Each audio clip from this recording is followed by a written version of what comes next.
Hello and welcome to Summer Business School Rules. I'm Carla Lynn Hall and I'll be sharing tips to help you market your small business online. So today's Summer Business School rule is, when at first you don't succeed, pivot. Before I get started, I just have to make a little comment about this really cute picture that I have featured here in this video. You see it's a robot dance contest, and you see these two humans place both first place and second place, but the actual robot won third place, and the robot's actually looking kind of downhearted because he didn't win. I mean, after all, he is a robot. But when I was trying to find a picture that demonstrated what the pivot was, I couldn't, I was having a hard time trying to I was looking at all these different mechanical pivots, and I'm like, that's not really exciting. And then when I saw the robot, I'm like, oh yeah, remember that dance, from the 70s that, definitely has been making a comeback. That whole idea of pivoting, that's what we do when you're doing the robot. So the next time you find yourself doing the robot dance, just think about that's really what a pivot is.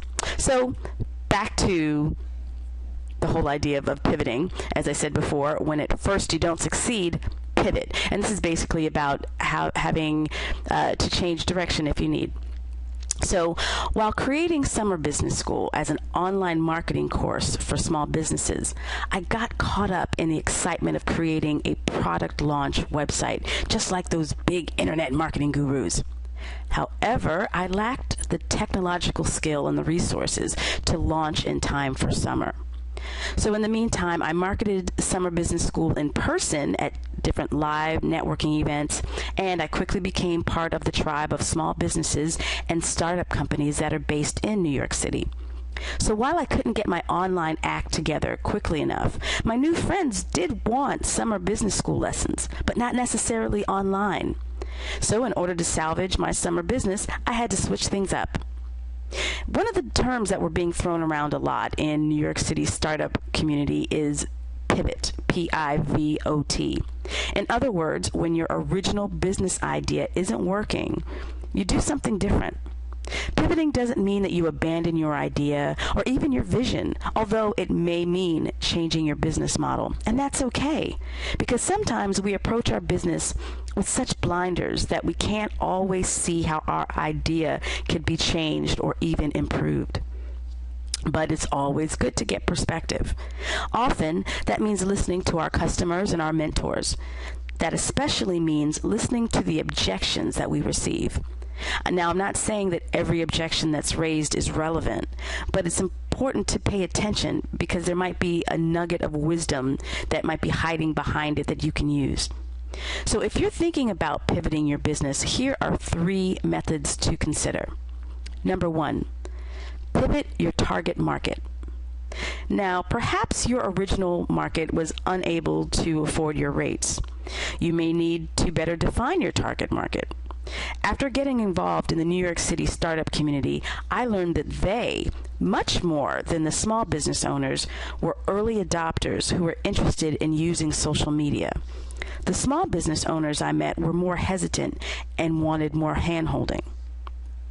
The second method is to pivot your business model. Look at your product or service and brainstorm new ways that you can add value. While my original plan was to sell an online course, the in-person workshops turned out to be more successful. And after realizing that I had 2 distinct kinds of students, after I realized I had 2 kinds of students, the small business owners as well as the startup community people, this led to my creating 2 classes, beginning and advanced. And the third possible method is to pivot your marketing strategy. It might be time for you to switch things up and choose a new marketing message. Or you could try new marketing methods that you haven't used already, such as networking, public speaking, or creating online videos. My product launch website was a great tool, but since my learning curve held me back, I ended up marketing my workshops through online websites that provided electronic ticketing. So that covered a couple of different things. They were able to sign up for the class, and I could also get paid at the same time. So after a shaky start, Summer Business School pivoted to become a workshop series for small business owners, startups, and freelancers. And now that I no longer have to rush to to create a product launch site, Summer Business School will eventually become a new course with a new name that can be marketed all year round. So when all else fails, take another look at your business strategy. A pivot here or a tweak there can make all of the difference in creating a successful venture. So this is Carla Lynn Hall for Summer Business School. Take care.